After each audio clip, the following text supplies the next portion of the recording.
natin broasted.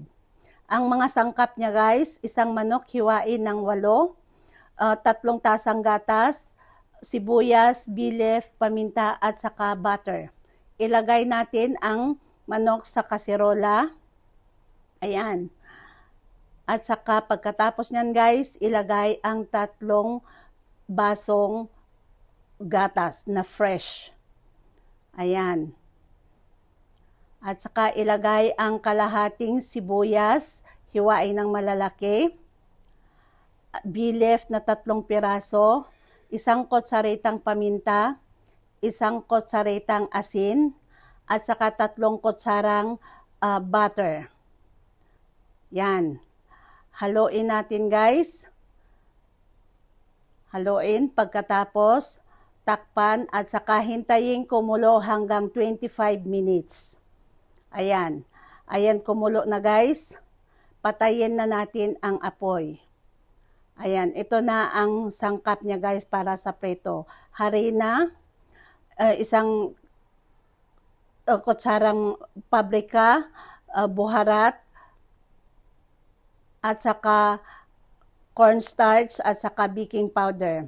3 kutsarang cornstarch, 1 kutsarang baking powder, 1 kutsaretang buharat at saka 1 kutsaretang paprika, kutsaretang asin.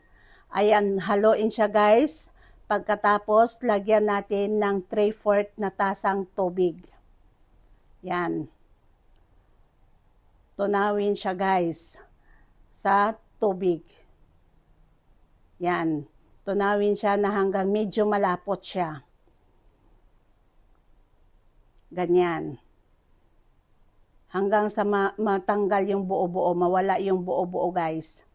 Yan. Pagkatapos niyan guys, matanggal yung buo-buo. Pagkatapos niyan guys, yung 1 tasang harina ilagay sa gilid. Ito ang gagawin natin guys.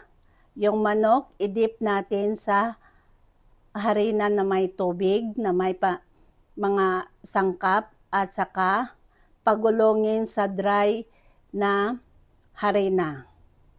Ganyan siya guys. Isa-isa nating pagulungin sa harina na walang tubig. Ganyan. Same procedure lang siya guys. Pagkatapos magpainit ng ng mantika, ilagay ang manok. Kailangan guys yung init ng mantika, medium fire lang siya guys. Hanggang sa mag-brown. Ang lulutuin na lang natin yan guys, yung harina. Kasi yung manok luto na yan. Yan, ganyan siya guys hanggang sa mag-brown.